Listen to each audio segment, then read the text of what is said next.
বলতে হবে, ওই জন্য জায়গা নেই। চন্দননগর নামটা শুনলেই কি মনে পড়ে বলুন তো?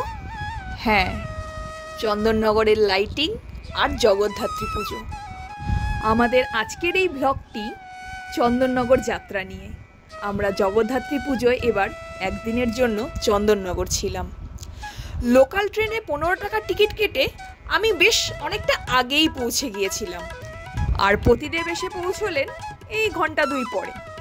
যাই হোক, স্টেশন থেকে বেরিয়েই প্রথমেই চলে গিয়েছিলাম স্টেশনের একদম কাছের প্যান্ডেল হলিশানিতে।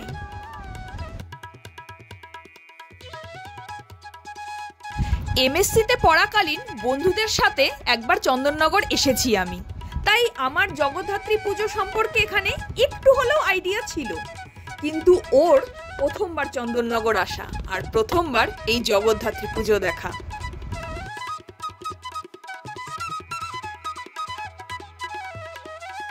প্যান্ডেল দেখে তো অবাক হয়েই ছিল, কিন্তু মায়ের মূর্তি দেখে ও পুরো বাকরুদ্ধ হয়ে যায়। এত বড়, এত সুন্দর মায়ের মূর্তি ও কল্পনাও করতে পারেনি। সত্যি মা এখানে অপরূপা। প্রথম ঠাকুর দেখেই আমাদের মনটা ভরে গেল।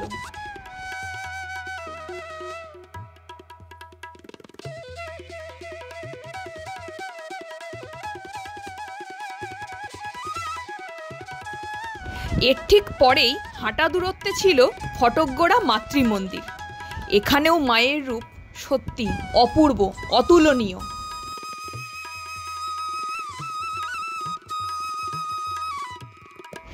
একটা জিনিস লক্ষ্য করবেন, ঠাকুরের হাতে যে চাঁদমালা রয়েছে সেখানেই সেই প্যান্ডেলটি অথবা সেই যে ক্লাব তার নাম লেখা রয়েছে। এটি কিন্তু এখানকার একটি বিশেষত্ব। এটি আপনি প্রায় সব ঠাকুরের ক্ষেত্রেই দেখতে পাবেন।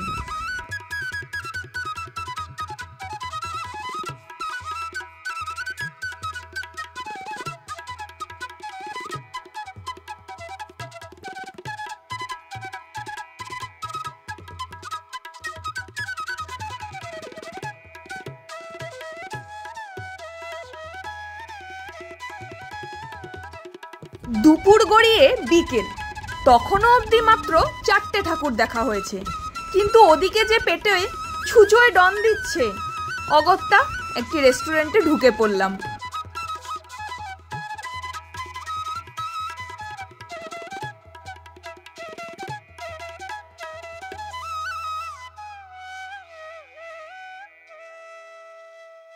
রেস্টুরেন্ট থেকে বেরোতেই দেখলাম সন্ধে হয়ে গিয়েছে আর জ্বলে উঠেছে চন্দননগরের লাইটিং।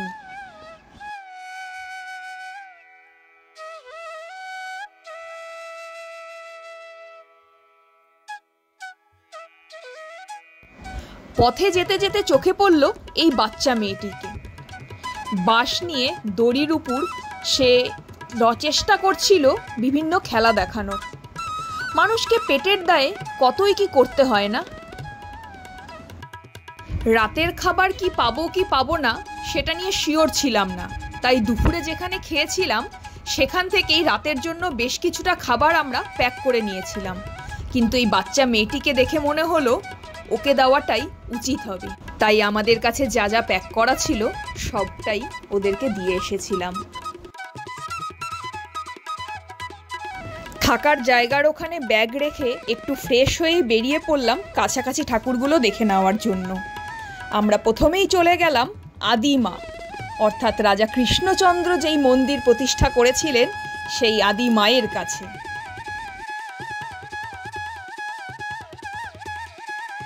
মায়ের মূর্তির সামনে দাঁড়িয়ে এক অদ্ভুত অনুভূতি হচ্ছিল, কারণ এত পুরনো, এত ঐতিহাসিক একটা মন্দিরে দাঁড়িয়ে আছি, যেন নিজেদেরকেই বিশ্বাস করতে পারছিলাম না আমরা। আদি মায়ের মন্দিরের পাশেই ছিল মদন গোপাল মন্দির, যাকে আবার রাক্ষসী বাড়িও বলা হয়। ভেতরে এক বিশাল পুতনা রাক্ষসীর মূর্তি রয়েছিল, হয়তো সেই কারণেই এই বাড়ির নাম রাক্ষসে বাড়ি।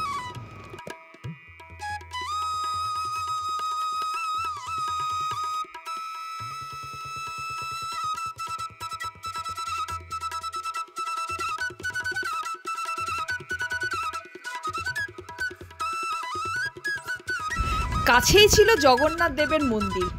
সেই মন্দিরে ঢুকে একবার প্রভুকে দেখে নিলাম। জয় জগন্নাথ।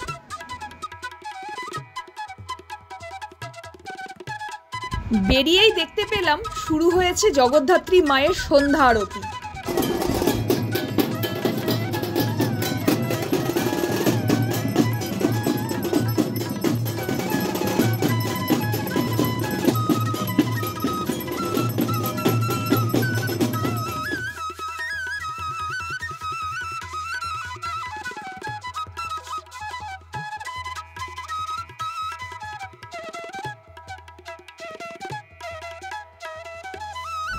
চার ঠাকুর তলা প্যান্ডেলের এবারের থিম ছিল শ্রীকৃষ্ণ লীলা।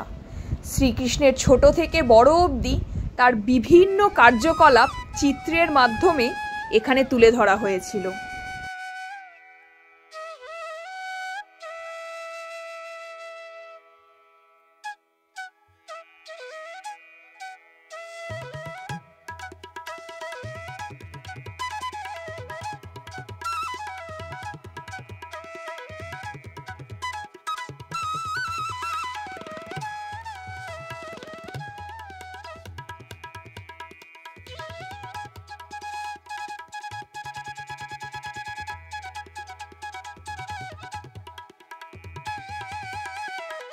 পাশেই একটি প্যান্ডেলে দেখানো হয়েছিল জেলেদের জীবন কাহিনী।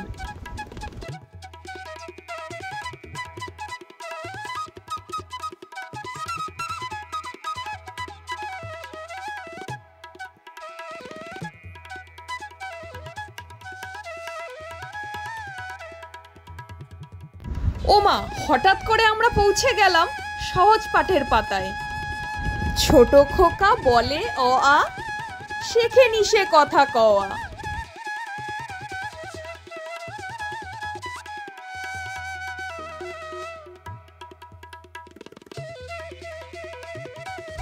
যে কটা ঠাকুর চন্দননগরে দেখলাম তার মধ্যে সবচেয়ে মিষ্টি লেগেছে আমার এই সরিষাপাড়ার ঠাকুরটি।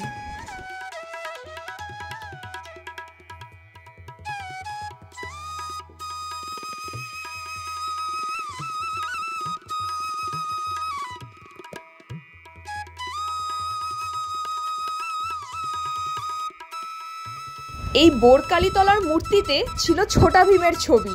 তা দেখে ওখানে বাচ্চারা যে কি খুশি বলে বোঝাতে পারবো না। আমার পতিদেব আবার হঠাৎ করে কি মনে হলো বল ফেলে সব গ্লাস ফেলে দেখাবেন।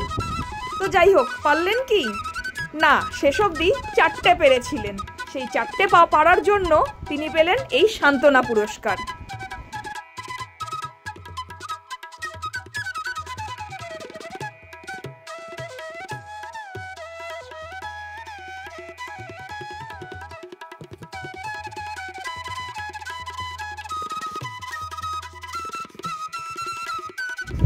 আদিমার পরে আরও একটি যদি বড় মূর্তি বলি তা হলো এই মেজমা।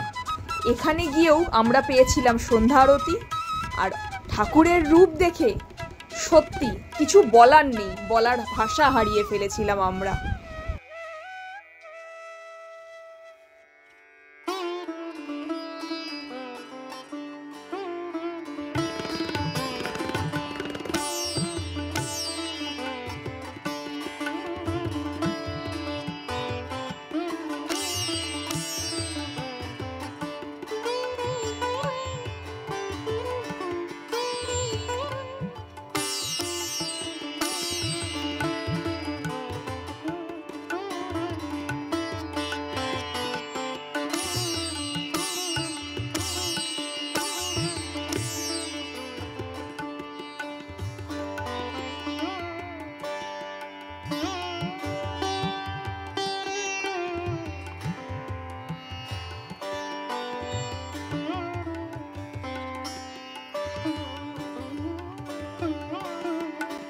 আচ্ছা, চন্দননগর প্রসঙ্গে একটা জিনিস বলে রাখি, মানে যারা সামনে বছর ঠাকুর দেখতে আসবেন তাদের উদ্দেশ্যে। এখানে কিন্তু সেই অর্থে হোটেল বা লজ আপনি পাবেন না। এখানে জেনারেলি কেউ বাড়ি ভাড়া দিয়ে থাকে। সেই বাড়ি ভাড়াই আপনাকে আগে থেকে যোগাযোগ করে নিতে হবে কারা দেয়, এবং সেই হিসাবেই আপনি সেই ঘরটি ভাড়া নিয়ে থাকতে পারেন।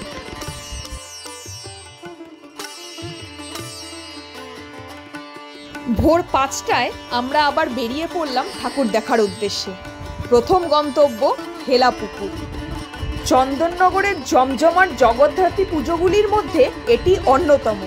তার কারণ এখানে প্রায় 100 ভরি সোনার অলঙ্কারে দেবী প্রতিমাকে সাজানো হয়। আর প্রতিবারের মতো এবারেও মায়ের স্বর্ণালঙ্কার স্পন্সর করেছে সেনকো গোল্ড। তারা মাকে গয়নায় মুড়িয়ে দিয়েছেন, তবে কোনো পরিমাপ তারা দেননি। ওখানে গিয়েই সবার মনে একটাই প্রশ্ন, এটাও কি সোনার? আচ্ছা, মায়ের মাথায় যেটা আছে সেটাও কি সোনার? পাশে হাতে যেটা রয়েছে সেটাও কি সোনার? সবাই তখন অবাক। চাক্ষুষ দেখে বুঝতেই পারছিল যে প্রায় কোটি টাকার স্বর্ণালঙ্কারে সজ্জিত হয়েছেন মা জগদ্ধাত্রী।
এই প্যান্ডেলের থিম ছিল আশ্রয়। পাখির বাসা দিয়ে প্যান্ডেলটি তৈরি হলেও আদতে এটি কিন্তু ছিল রূপক। অনেক না বলা কথাই বর্ণনা করছিল এই প্যান্ডেলের সাজসজ্জা।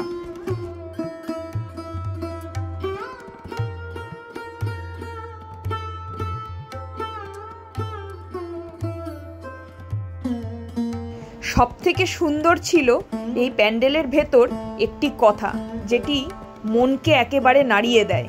তা হলো, বাড়ি যদি মন্দির হয় তবে বাবা মা ভগবান। সত্যিই তাই। এই কথাকে অস্বীকার করতে পারবে এমন হয়তো কেউ নেই।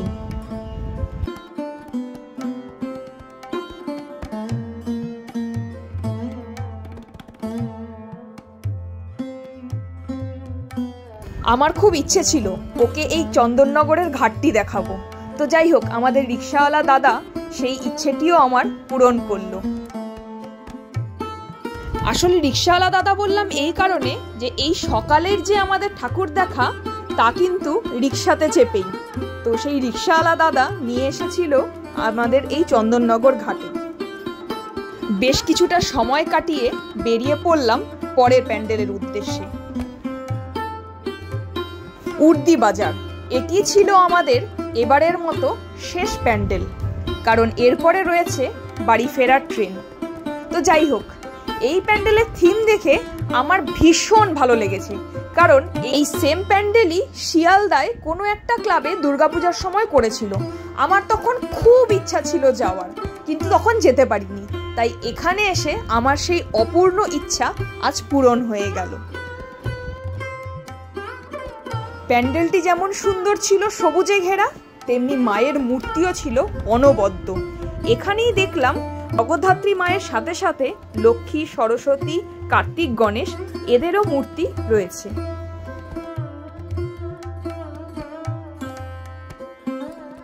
এবার বাড়ি ফেরার পালা। রাস্তায় দেখি হঠাৎ করেই গোপাল ভাঁড় আসছে, গোপাল যাচ্ছে গোপাল। তো যাই হোক, আমার পতিদেবের গোপাল ভাঁড় প্রিয় কার্টুন, তাই আমি নিয়ে নিলাম এই গোপাল ভাঁড় এবং তার বউ দুজনকেই। এই যে ঘরে সাজিয়ে রেখেছেন তিনি।